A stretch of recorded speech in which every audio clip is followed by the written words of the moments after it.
창세기 35장 1절부터 15절까지의 말씀을 가지고 베델로 올라가자라는 제목으로 하나님 말씀을 함께 묵상합니다. 신앙생활의 연륜이 깊어지면 우리는 체험을 사모하게 됩니다. 뜨겁고 화끈한 신비의 체험을, 거룩한 체험을 사모하게 됩니다. 또 실제로 우리 신앙생활의 여정에 있어서 이런 경험을 하는 사람들이 적지 않습니다. 그런데 이런 경험들을 하면 두 가지 유형의 성도들로 나뉩니다. 한 유형은 체험을 한 직후에 신앙이 상승 곡선을 그리면서 잘 자라가는 사람들입니다. 그 체험이 유익한 경험이 되는 것입니다. 그런데 두 번째 유형은 어떤 신앙의 체험은 분명히 있었지만 그럼에도 불구하고 그의 삶이 크게 달라지지 않은 채로 그냥 살아가는 사람들입니다.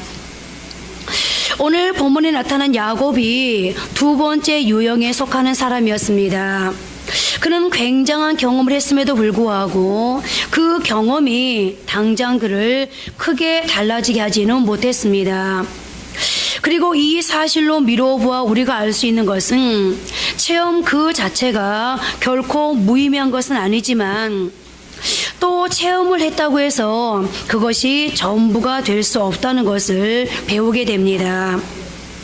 우리는 종종 나눔의 시간에 이런 체험을 했다고 말하는 사람들을 보게 됩니다.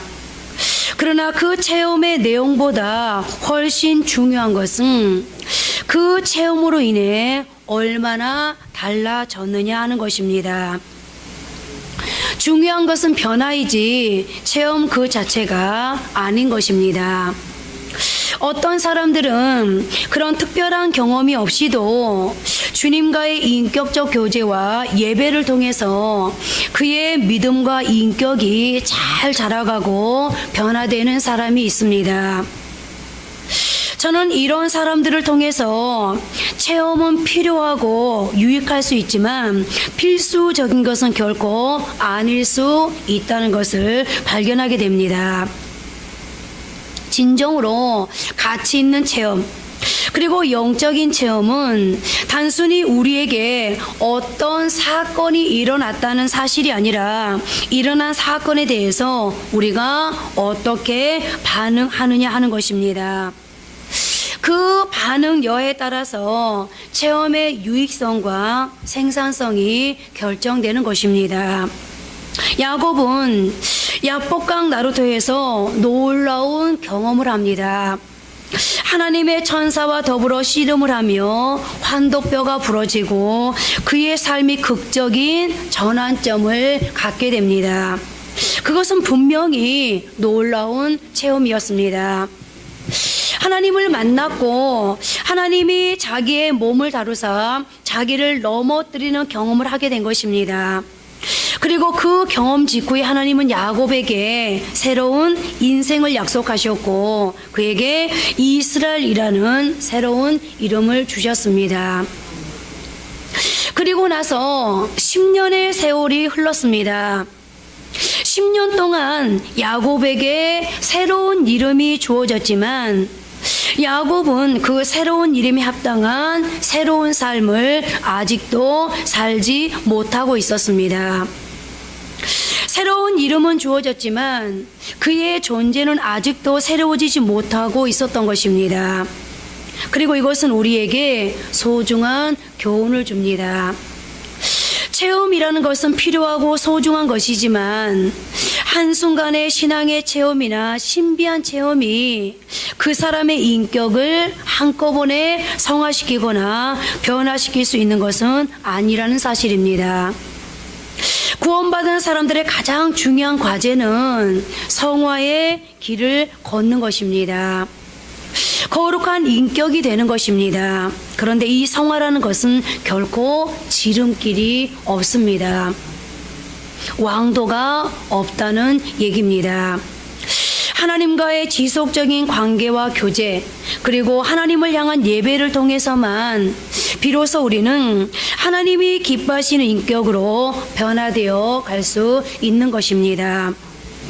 오늘 새 이름을 받고 10년이 지나도 변화되지 못하던 야곱, 아직도 세겜이라는 곳에 머물러 있는 야곱, 오늘 그 세겜으로 하나님은 야곱을 다시 찾아오십니다.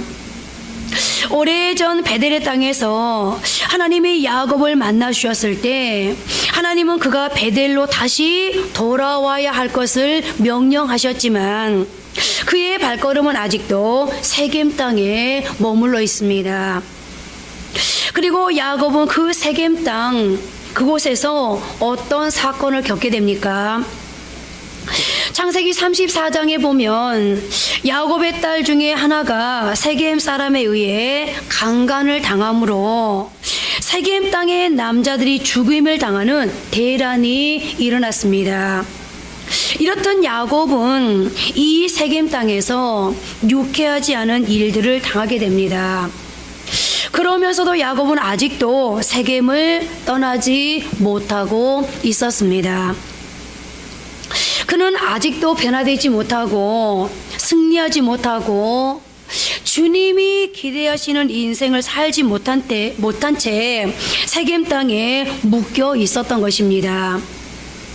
그리고 바로 이때 하나님이 새 이름을 받고 10년이 지나도 변화되지 못하던 야곱, 아직도 자신의 주장과 욕심에 멈추어 있는 야곱, 그러면서 어려움을 겪고 있는 야곱, 오늘 그 세겜으로 하나님은 야곱을 다시 찾아오십니다. 그리고 말씀하십니다. 그것이 오늘 본문 35장 1절 말씀입니다. 하나님이 야곱에게 이르시되 일어나 베델로 올라가서 거기 거주하며 내가 내 형 에서의 낯을 피하여 도망하던 때에 내게 나타났던 하나님께 거기서 제단을 쌓으라 하신지라. 다시 베델로 돌아가 거기서 제단을 쌓으라. 내가 너를 과거에 만나줬던 그곳에서 나를 예배하라는 말입니다.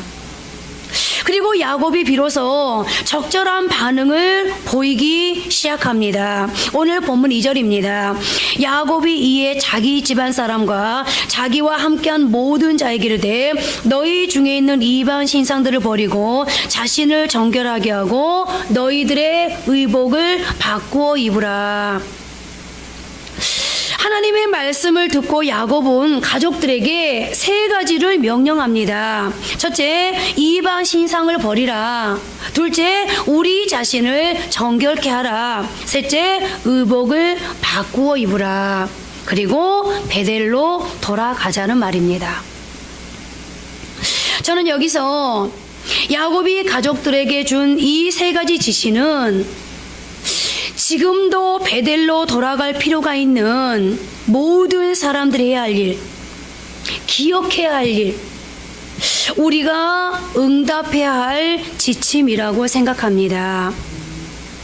특별히 2017년 마지막 날 마지막 예배를 드리면서 2017년의 시간을 살아오는 중에 하나님과의 교제를 게을리하고 실패하면서 세겜이라 지칭하는 이 세상, 인생이라 일컬어지는 이 땅에서 영적인 침체와 후퇴를 거듭하고 살아왔던 우리, 그러면서 계속 어려움을 당하고 살아가던 우리가 이제 한 해를 결산하는 이 자리, 바로 이 시간 여기에서 과거의 아픔과 시련을 마감하고 다시 축복의 자리인 베델로 올라가기 위해서, 베델로 올라가기 전에 오늘 우리가 해야 할 일 세 가지를 이제 생각해 보려고 합니다. 첫째, 우상을 버리는 것입니다. 야곱은 어느 날 하나님의 말씀을 듣고 아직도 자기 가족들이 우상을 붙들고 있는 모습을 보았습니다. 어쩌면 가족을 통해서 자기 자신을 투영하고 있는 건지도 모르겠는데요. 특별히 야곱이 가장 사랑하는 아내 라헬이 가지고 있었던 우상을 주목했을지도 모릅니다. 라헬이 남편 야곱과 함께 친정을 떠날 때 친정 아버지의 물건 하나를 도둑질했는데 그것은 드라빔으로서 일종의 수호신 같은 것이었습니다. 금이나 은 같은 것으로 만들어진 우상신이었는데 아마 라헬은 친정집을 떠나면서 아버지가 소중히 여기던 드라빔을 갖고 가면 자기 가족이 보호받을 수 있을 거라는 기대 때문에 그것을 도둑질해 왔을 것입니다. 그리고 야곱은 그것을 주목했을 것입니다. 우리는 예수 믿기 전에 세상으로부터 교육받은 어떤 가치관이 있습니다. 세상이 우리를 끊임없이 교육시켰기 때문입니다. 이 세상은 뭐니 해도 머니야. 머니 없이는 여생이 불안해. 그래서 머니가 인생을 지켜줄 것이라고 생각합니다. 그래서 예수를 믿으면서도 그 머니에 대한 집착, 물질에 대한 집착에서 결코 벗어나지 못하는 것입니다. 겉으로는 절대로 그렇게 이야기하지 않지만 속으로는 그렇게 믿으면서 인생을 살아가고 있습니다. 그리고 그것이 바로 우리들의 드라빔입니다. 어떤 사람은 돈이, 어떤 사람은 직장이, 어떤 사람은 인맥이 자신을 지켜줄 것이라고 생각합니다. 그렇다면 우상의 정의가 뭡니까? 성경은 아주 자주, 아주 강하게 그리고 단호하게 우리에게서 우상을 제거하라고 요구하고 있는데요.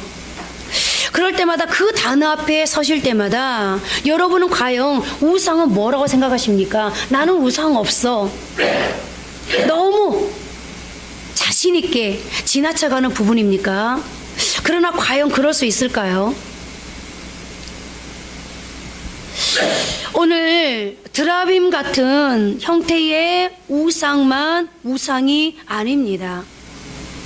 우상은 하나님과 나 사이에 끼어드는 것, 하나님을 사랑하지 못하게 만드는 것, 하나님을 섬기는 일에 방해가 되는 그 모든 것들이 성경이 말하는 우상인 것입니다.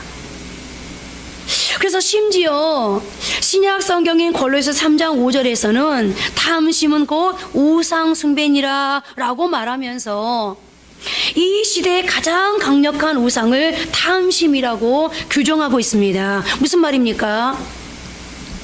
내가 어떤 것에 욕심을 갖게 되면 그 욕심은 결국 탐심으로 이어지게 되고 그 탐심이 결국 내 생각과 내 사고를 지배하는 가장 강력한 존재가 되어버린다는 것입니다.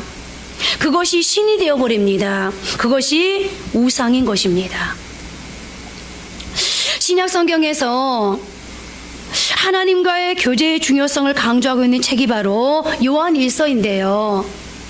요한 1서의 전체 주제는 우리가 어떻게 하나님과의 사귐을 잘할 수 있을 것인가, 그리고 하나님과 교제하며 사는 것이 얼마나 놀라운 특권인가를 알게 하기 위해서 쓰여진 서신서입니다.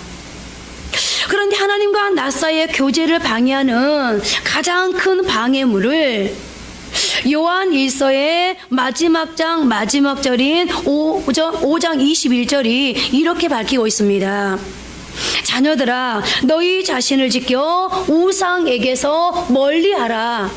그러니까 하나님과 가장 가까이 교제하는 것이 우리에게 주신 가장 중요한 특권이라고 말하고 있는 이 요한 1서에서 마지막 장 마지막 절이 뭐라고 말하고 있다고요? 우상에게서 멀리하라. 그렇다면 하나님과 나 사이의 교제를 방해하는 것이 뭐라고 지금 단정 짓고 있는 거죠? 우상이라는 거죠.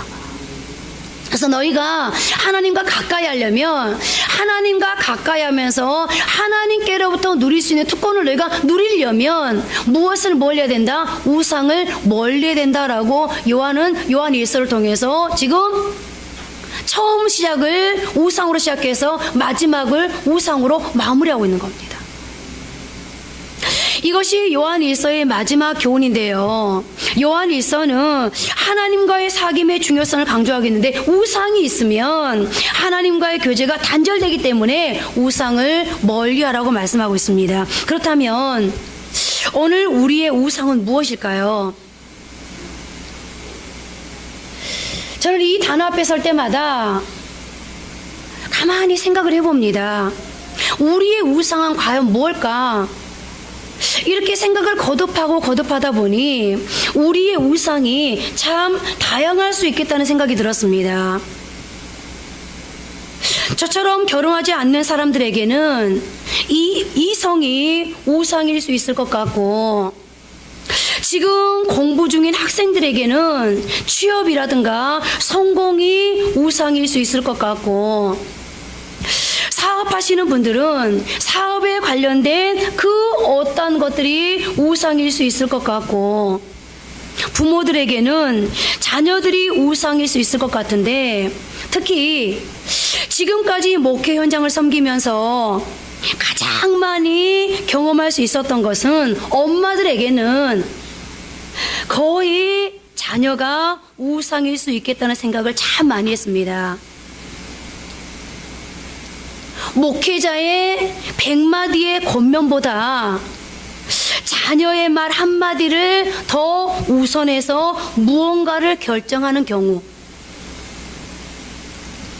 아니 목회자는 사람이니까 그렇다 치더라도 분명 예배드릴 때, 기도할 때는 하나님께 무언가를 약속을 하고서도 하나님의 명령과 교훈보다 그 자녀의 형편과 상황이 더 우선하다 보니 하나님이 뒤로, 때로는 나중으로 밀려나는 경우,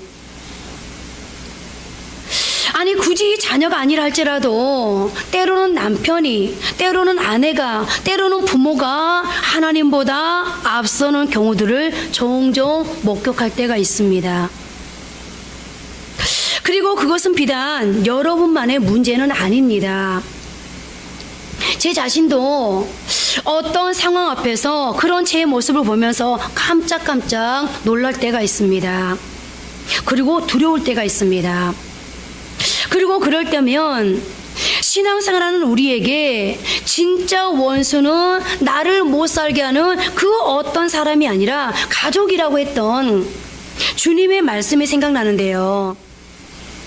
그러면 여러분, 우리가 약해서 어쩔 수 없어서 이렇게 하나님보다 앞세우는 무언가가 있을 수 있고, 하나님과 나 사이를 방해하는 무언가가 있을 수 있는데, 그때는 어떻게 해야 될까요? 우리는 아주 자주 이 우상이란 단어 앞에서 아주 자주 넘어지고 자빠지고 결심이 깨지고 부서지는데, 그럴 때 어떻게 해야 될까요? 오늘 야곱처럼 땅에 다 묻어버려야 할까요? 내가 돈이 우상이라고 느껴질 때 돈을 다 땅에 묻어버려야 될까요? 하나님보다 남편이 우선일 때, 그래서 뭔가 교회 일을 결정해야 될 때 남편한테 한번 물어보고요. 뭐 남편이 하자는 대로 해야죠. 이런 경우가 발견되었을 때 남편을 땅에 묻어버려야 될까요? 수없이 교육자들이 권면합니다. 이렇게 해야 됩니다 라고 했는데 자녀가 엄마 그건 아니야, 아빠 그건 아니야, 그러면 그때 자녀를 따라가는 경우, 자녀를 우선하는 경우, 자녀를 땅에 묻어버려야 될까요? 내 성공이 하나님과 나 사이를 방해하는 것들이야 라고 얘기했었을 때, 그러면 그 자리에서 성공을 포기해야 될까요?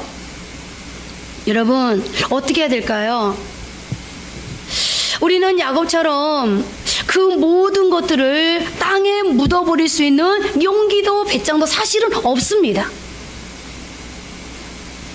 그렇다면 어떻게 해야 할까요?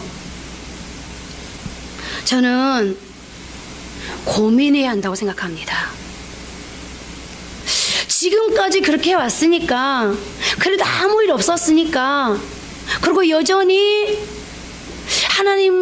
내가 하나님을 사랑하는데 내 마음속에 끼어드는 거, 방해하는 모든 것들을 그대로 두고 살아갈 게 아니라, 여러분, 이제는 우리는 고민해야 됩니다. 그리고 하나님 앞에서 기도할 수 있어야 합니다. 더 나아가 하나님께 도움을 구하면서, 그리고 내가 절제하고 결단할 수 있는 것은 주님의 이름으로 꺼내낼 수 있어야 합니다. 그게 신앙입니다. 그리고 그 사람이 진정 하나님을 사랑하는 사람입니다. 바로 그런 사람들에게는 하나님의 책임져 주는 은혜가 있습니다. 둘째는 자신을 정결케 하라는 것입니다. 여기서 자신을 정결케 하라는 말은 실제로는 몸을 물로 씻으라는 말입니다. 하지만 몸을 씻는 것만을 강조하는 것은 아닙니다. 만약에 몸을 씻는 것으로 우리가 우리 자신을 정결케 할 수 있다면 저와 여러분은 날마다 우리 자신을 정결케 하고 있는 것입니다. 그러나 오늘 성경이 말하는 정결은 그런 의미가 아닙니다. 오늘 이 몸을 정결하라, 몸을 물로 씻으라, 이것은 하나의 상징이고, 더럽혀진 마음을 세겜 땅에 씻어버리고 이제는 베델로 나아가자는 의미입니다. 우상을 버리는 것이 소극적 결단이라면 이제 우리 내면을 정결케 하는 일은 적극적인 삶의 결단입니다. 여러분, 하나님께 쓰임받기를 소망하십니까? 부족하고 연약하지만 하나님께 쓰임받는 그런 감격적인 인생을 살고 싶으십니까? 그러면 조건이 있습니다. 깨끗해야 합니다. 이스라엘 백성들은 가나안 땅에 들어가기 앞서서 요단강을 먼저 건너야만 했습니다. 여호수아가 이스라엘 백성들을 데리고 요단강을 건너갈 준비를 할 때 하나님은 이상한 요구를 하십니다. 여호수아 3장 5절입니다. 여호수아가 또 백성에게 이르되 너희는 자신을 성결하게 하라. 여호와께서 내일 너희 가운데에 기이한 일들을 행하시리라.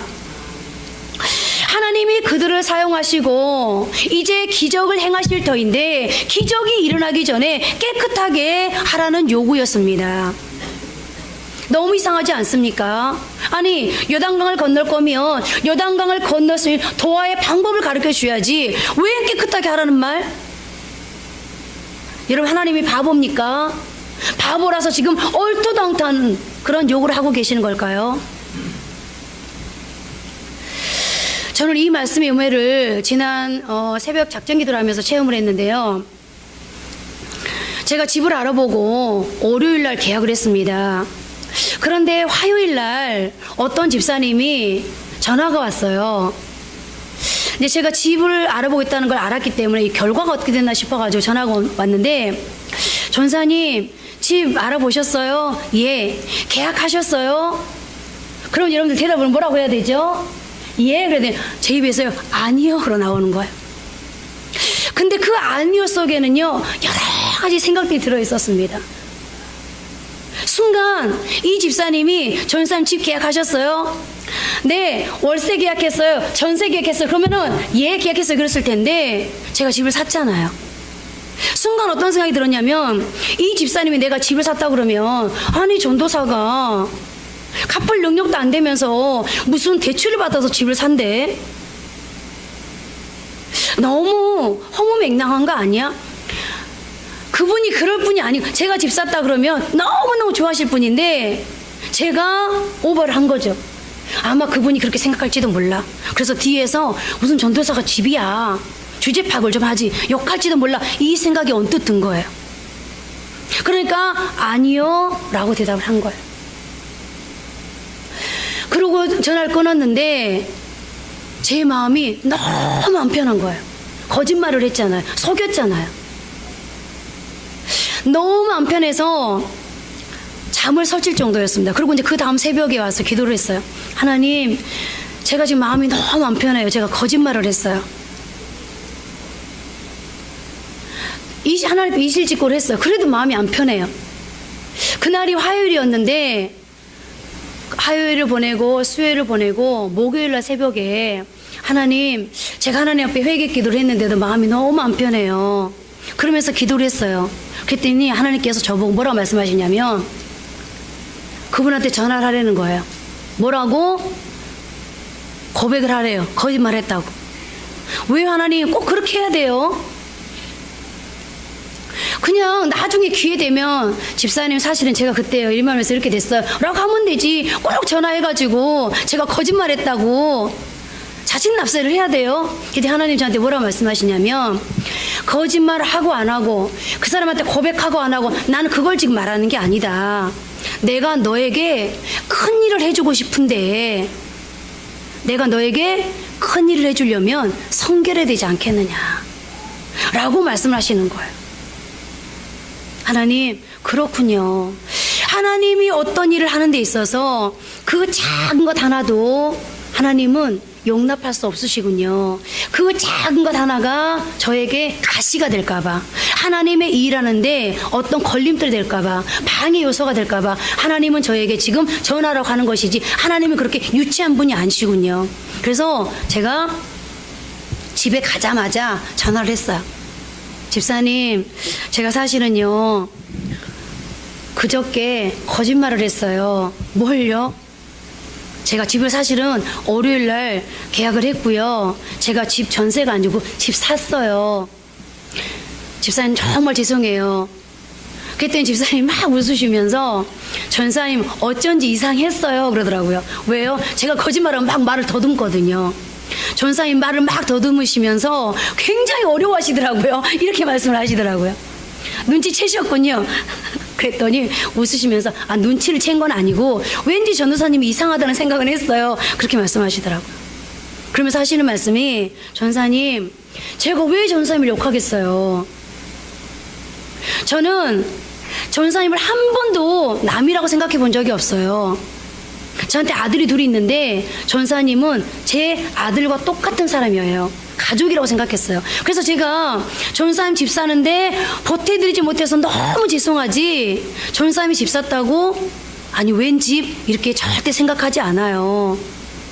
전사님 너무 잘하셨어요. 이렇게 말씀을 하시는 거예요. 여러분, 하나님이 우리에게 무언가를 해주기 위해서, 무언가 내게 선물을 주기 위해서 그 선물에 합당한 사람으로 하나님께서는 우리를 만드시기 위해서 우리에게 성결을 요구하는 거지, 하나님은 우리에게 무리한 어떤 요구를 하기 위해서 우리에게 성결을 요구하는 것은 아닙니다. 하나님이 기적같이 나를 쓰시는 특권을 누리길 원하십니까? 그렇다면 여러분, 깨끗하십시오. 오늘 바울은 디모데후서 2장 21절에서 이렇게 가르치고 있습니다. 그러므로 누구든지 이런 것에서 자기를 깨끗하게 하며 귀히 쓰는 그릇이 되어 거룩하고 주인의 쓰심에 합당하며 모든 선한 일에 준비함이 되리라. 우리가 어떻게 할 때 하나님께서 귀히 쓰시는 그릇이 될 수 있다고 합니까? 한 가지 조건, 깨끗하게 하면 하나님이 쓰시지 못할 그릇이 없다는 것입니다. 어떤 그릇도 다 쓸 수 있습니다. 큰 그릇만 쓰는 것이 아닙니다. 작은 그릇도 하나님이 쓰십니다. 작은 그릇이 때로는 큰 그릇보다 더 요긴하게 쓰일 때가 있습니다. 그러나 한 가지 조건, 반드시 깨끗해야 한다는 거. 오늘 여러분, 이제 2017년을 마무리하고 2018년에 여러분은 소망할 겁니다. 2017년과 다른 2018년이 되어지기를, 2018년에는 더 많은 하나님의 은혜와 더 많은 하나님의 기적과 더 많은 하나님의 일하심과 축복을 경험할 수 있기를. 그렇다면 여러분, 오늘 이 하루를 마감하시면서 먼저 깨끗한 정결한 그릇이 되십시오. 세 번째로 옳은 행실, 즉 의의 옷으로 바꾸어 입는 것입니다. 새로운 의복을 입어야 합니다. 새로운 의복은 라이프 스타일을 말하는 것입니다.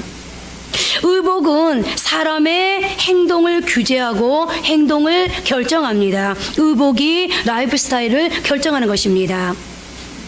군인의 옷을 보면 군인답게 느껴지고 경찰을 보면 경찰답게 느껴지지 않습니까?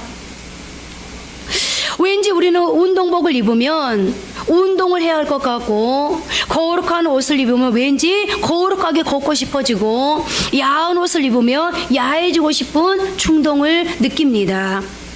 무슨 말입니까? 의복이 우리의 삶을 만들고 결정한다는 것입니다. 그래서 우리 옛 어른들은 옷이 날개라고 했습니다.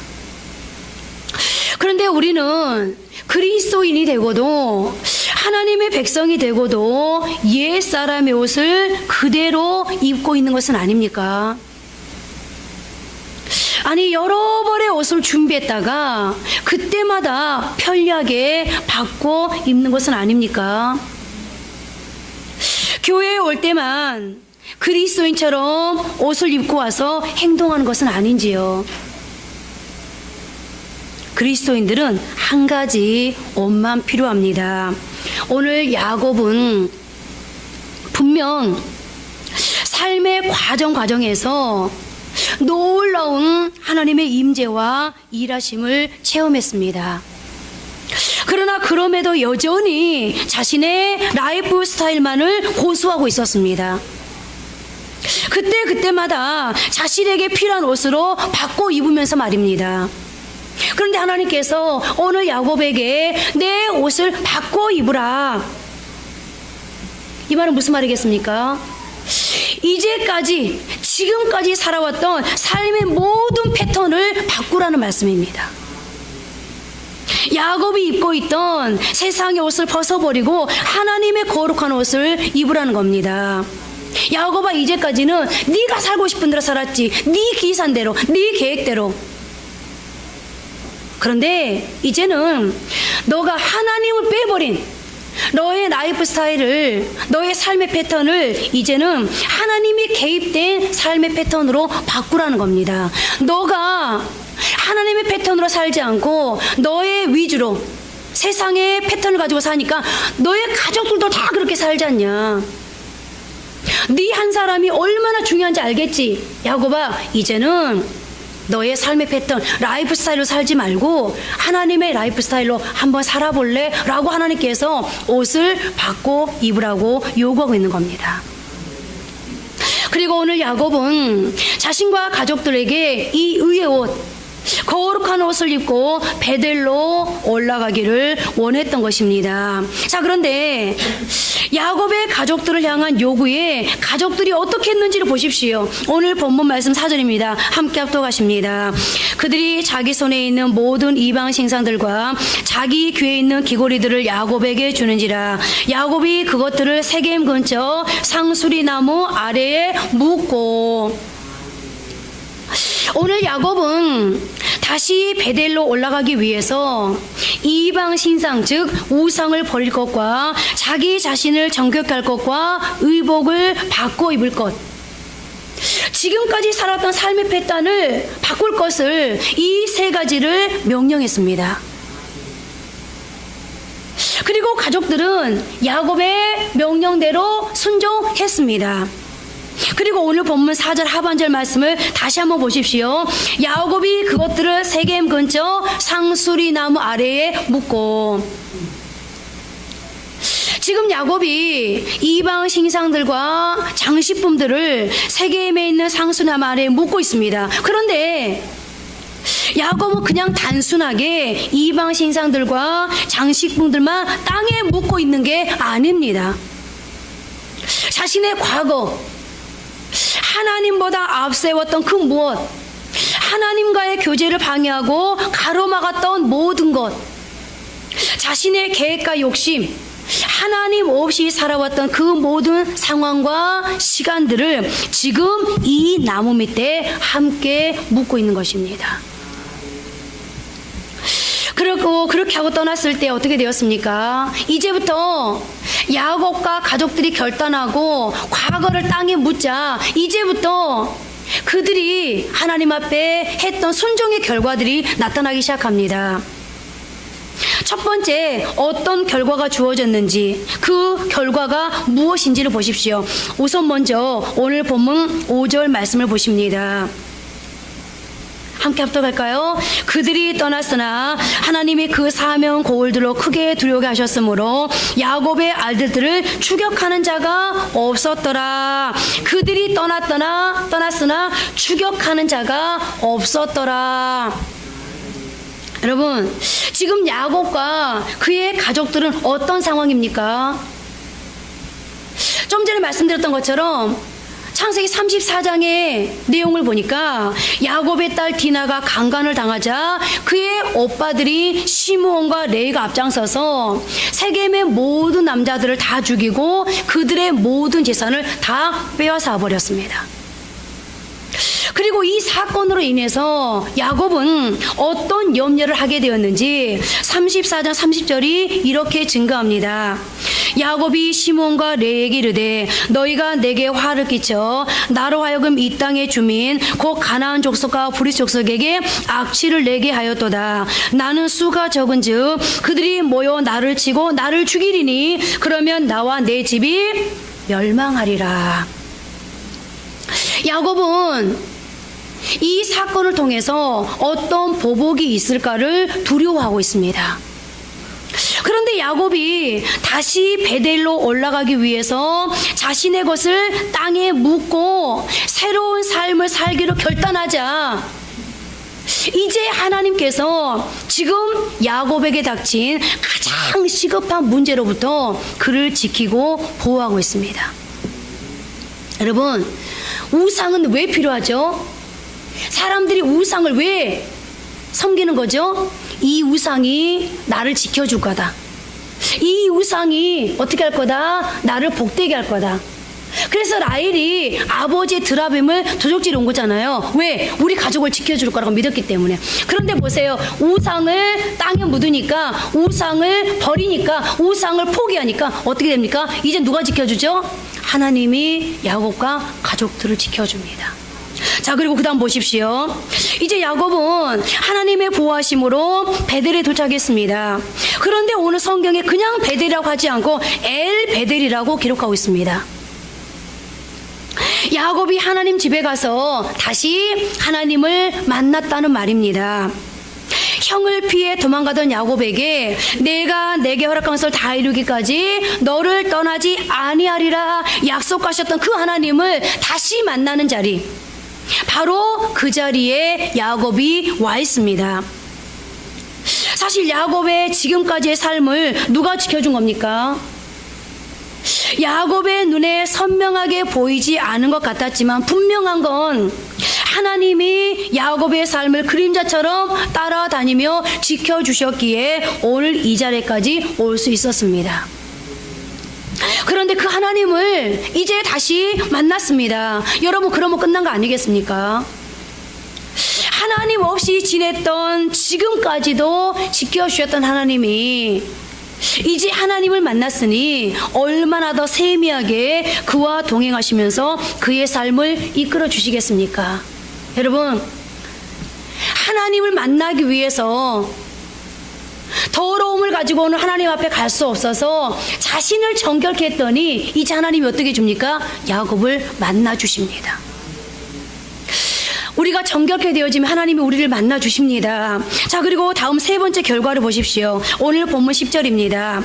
하나님이 그에게 이르시되 내 이름이 야곱이지만은 내 이름을 다시는 야곱이라 부르지 않겠고 이스라엘이 내 이름이 되리라 하시고 그가 그의 이름을 이스라엘이라 부르시고.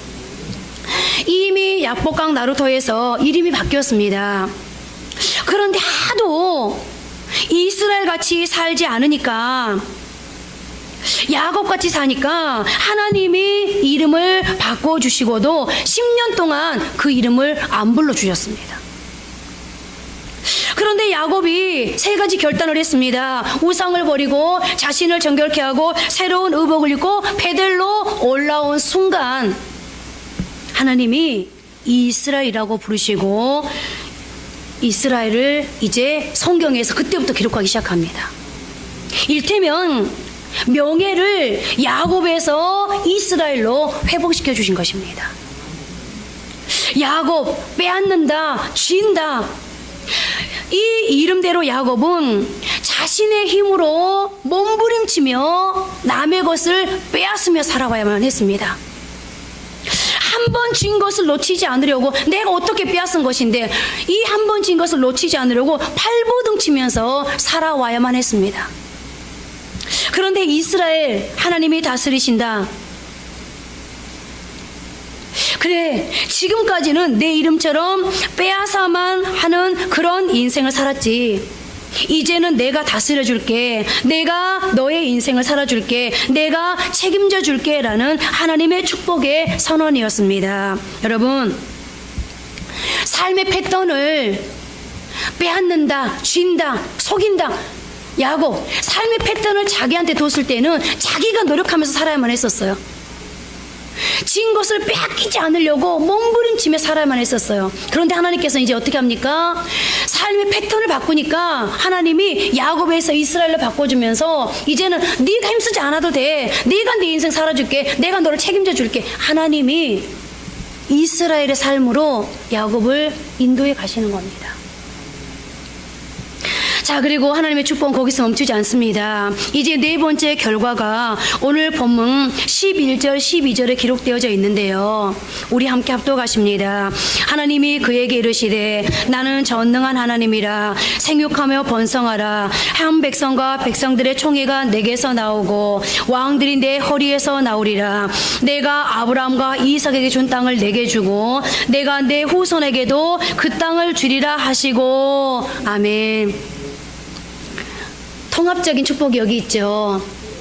우상을 버렸더니 하나님이 지켜주시고, 정결케 했더니 하나님이 만나주시고, 삶의 패턴을 바꿨더니 하나님이 책임져 주시더니 이제 통합적인 축복, 어떤 축복을 주십니까? 비로소 하나님으로부터 자신의 할아버지, 아버지가 받았던 그 놀라운 축복의 약속, 이제는 빼앗지 않아도 되는, 이제는 지키기 위해서 몸부림치지 않아도 되는 하나님이 주시는 땅에 사는 축복을 약속받고 있는 것입니다. 여러분, 이거보다 확실한 약속이 어디 있겠습니까? 이제 말씀을 맺겠습니다. 야곱이 세겜에서 베델로 올라가기까지의 시간이 무려 10년이었습니다. 거리상으로는 50km밖에 안 되는 그런 거리였는데도 말입니다. 여러분, 우리가 성도다운 성도, 우리 하나님을 만족시켜 드리고 오늘 야곱이 받았던 이 축복의 선언이 나에게도 선포되어지게 하기 위해 우리가 앞으로 보내야 할 시간이 얼마나 더 될까요? 오늘 저는 2017년 마지막 예배를 드리면서 이제 우리도 오늘 야곱처럼 결단할 수 있는 시간이 되었으면 얼마나 좋을까 싶어 오늘 본문 말씀을 전했습니다. 과거에 잘못된 것들은 이제 이 예배의 시간에 묻고 오늘 이 예배가 우리의 세겜이 되어지기를, 새로운 축복의 삶으로의 출발이 되어지기를 간절히 소원하면서 오늘 저는 이 말씀을 여러분들께 전해드렸습니다. 그러기 위해 오늘 우리에게는 어떤 우상이 있을까요? 무엇이 하나님과 나 사이를 가로막고 나의 신앙의 삶을 방해합니까? 멀리할 수 있기를 바랍니다. 끊어낼 수 있기를, 정리할 수 있기를 바랍니다. 오늘 내가 정결케 되어야 할 부분은 무엇일까요? 아니, 나는 왜 정결해지지 못하고 있는 걸까요? 오늘 우리는 거룩한 옷을 입고 있습니까? 나의 삶의 패턴을 바꾸기로 결단하십니까? 이제 여러분, 어제까지의 나의 세상적인 것들은 2017이라는 이 숫자, 이 시간에 묻고 다시 출발할 수 있기를 바랍니다. 그러므로 이제는 변화된, 내가 몸부림쳐야만 되는, 내 수고와 내 노력이 아니면 안 될 그런 인생이었다면 이제는 하나님이 살아주는, 하나님이 더해주고 곱하기 해주는 그런 인생으로 살아가실 수 있기를 주님의 이름으로 축복합니다. 우리 한번 다 같이 기도했으면 좋겠습니다. 오늘 여러분들 말씀을 들으면서 우상, 그러니까 여러분들 머리에 떠오르는 그 뭔가 있었을 수 있습니다. 그걸 하나님 앞에 내려놓으시고요. 난 하나님 앞에 하나님이 나를 만나줄 만큼 정결한 사람이었나, 하나님이 내게 기적을 베풀어 줄 만큼, 큰 일을 해줄 만큼 그렇게 정결한 사람이었나, 만약에 그렇지 못했다면 무엇 때문에 정결하지 못했지, 물로 씻듯이 오늘 여러분들 기도하면서 씻으시길 바랍니다. 나의 삶의 패턴은 뭐가 중심이었지, 뭐가 우선이었지, 어떤 것이 나를 이끌어갔지. 삶의 패턴이 만약에 세상을 기준으로 했다면, 세상이 나를 이끌어가는 패턴이었다면 이 시간 주님 앞에 패턴을 바꾸기로 한번 결단해 보십시오. 그러면 오늘 나를 지켜주시는 축복이, 그리고 나를 만나주시는 축복이, 내 이름, 인생을 바꿔주시는 축복이, 그리고 이제는 하나님이 책임져 주시고 살아주시는 축복이 저와 여러분에게 있을 줄 믿습니다. 그 축복을 기대하시면서 기도하시겠습니다. 하나님, 야곱은 아버지와 형을 속이고 그 위기 앞에서 도망을 갑니다. 야곱이 가장 두려워했던 아버지 하나님, 최악의 순간이었습니다. 그런데 그 순간에 하나님이 야곱을 찾아오셔서 내가 너와 함께 할 거라고, 내가 내게 허락한 걸 다 이루기까지 너를 떠나지 않을 거라고 하나님 야곱을 만나 주셨습니다. 야곱은 그 감격에 취해서 그곳을 베델이라고 고백하며 내가 다시 이곳에 와서 하나님을 예배하겠노라고 하나님과 약속했습니다. 그리고 삼촌 집에 가서 20년의 세월을 보냈습니다. 그리고 그는 다시 고향으로 돌아가겠다고 이제 아버지 하나님 결심하고 고향으로 돌아옵니다. 거기까지만 생각해 보면 야곱이 다시 하나님을 예배하는 자리로 돌아오는 것 같았습니다. 그런데 야곱이 야복에서 다시 하나님을 만납니다. 그리고 야곱이란 이름을 이스라엘로 바꿔주는 그런 하나님의 놀라운 약속 앞에, 선언 앞에 그는 서게 되었습니다. 그런데 하나님, 그리고 또다시 야곱은 10년이라는 세월을 하나님의 약속을 멀리한 채, 하나님과의 교제의 자리, 만남의 자리를 멀리한 채, 예배를 멀리한 채 살아가고 있었습니다. 그러다가 하나님 세겜 땅에서 또 한 번 그는 사랑하는 딸 디나가 강간을 당하는 인생의 어려움을 겪게 됩니다. 하나님, 30년이라는 세월을 이렇게 하나님을 떠나 있었습니다. 그런데 하나님은 그 30년이라는 세월을 야곱을 떠나지 아니하시고 계속해서 야곱의 그림자로 하나님은 야곱과 함께 계셨습니다. 야곱아, 너는 나의 백성이야, 내 아들이야. 내가 너를 책임져 주지 않으면 너 살 수 없어. 그렇지. 하나님은 하나님 자신을 드러내지 않았습니다. 그림자로 살았습니다. 그러면서 야곱을 기다렸습니다.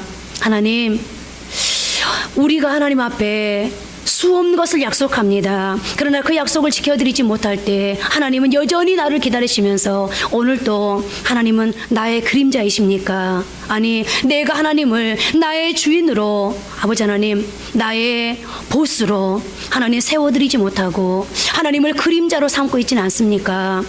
그래도 하나님은 오늘 내게 말씀하십니다. 야곱에게 말씀하십니다. 야곱아, 나는 너에게 주인된 삶을 선물해 주고 싶어. 너에게 진짜 복을 선물해 주고 싶어. 그러면서 야곱에게 말씀하십니다. 야곱아, 우상을 버려라. 정결하게 되어라. 그리고 의복을 바꿔 입어라. 하나님, 그리고 오늘 야곱은 하나님의 말씀 앞에 순종합니다. 하나님, 오늘 야곱의 우상이 무엇입니까? 오늘 나의 우상은 무엇입니까? 하나님, 나는 어떻게 깨끗하게 되어야 되겠습니까? 하나님, 나의 어떤 삶의 패턴을 바꿔야 됩니까? 하나님, 오늘 하나님께서 2017년 마지막 날 마지막 예배를 하나님 앞에 올려드리는 우리에게 또 한 번의 기회를 주십니다. 하나님, 야곱에게 그랬던 것처럼 오늘 우리 한 사람 한 사람을 찾아오셔서 너의 2017년을 이제 잘 마무리하고 2018년이 너의 인생의 새로운 역사를 쓰는 그런 하나가 되게 하려면 먼저 해야 될 게 있어. 조건이 있어. 하나님, 우상을 버리라고 하나님 말씀합니다. 하나님, 정결케 되라고 말씀합니다. 삶의 패턴을 바꾸라고 말씀합니다. 하나님, 말씀 듣는 것으로 그치지 않게 하시고 이제는 정말로 하나님 복된 삶을 살고 있습니다. 내가 몸부림쳐야 되는 세상, 하나님, 내가 하나님 앞에 바둥바둥 거려야 되는 세상, 뭔가 내가 책임져야 되는 세상, 그런 세상이 아니라 이제는 하나님이 책임져주는, 하나님이 살아주는, 하나님이 축복하는 주여 그런 인생을 살고 싶습니다. 하나님, 오늘 이제 하나님 앞에 우리가 먼저 우상을 정리하게 도와주시고 하나님 자신을 성결케 하게 도와주시고 삶의 패턴을 바꾸기를 결단할 수 있도록 주여 도와주셔서 오늘 이 야곱에게 주셨던 이 네 가지의 결과가 우리 모든 성도들에게 그대로 임하는 삶의 결과가 되게 하옵소서. 그래서 우리 2018년이 하나님 앞에서 복된 그런 인생을 살아갈 수 있도록 주여 도와주옵소서. 이제 더 이상 하나님을 기다리게 만드는, 이제 더 이상 하나님이 내게 준비한 축복의 아버지 그 보따리들이 아버지 묶인 것이 되어지는 그런 인생을 사는 것이 아니라 그 축복의 보따리가 다 내 것이 되어서 이제는 누리는 인생으로 살아갈 수 있도록 하나님 지혜를 더하여 주시고 신앙의 결단을 이제 하나님 앞에 올려드릴 수 있도록 주여 도와주옵소서. 하나님께서 이제 우리를 모두로 하여금 승리할 수 있도록 도와주실 것을 믿고 하나님 앞에 모든 것을 맡겨드리면서 예수님 이름으로 기도드립니다. 아멘.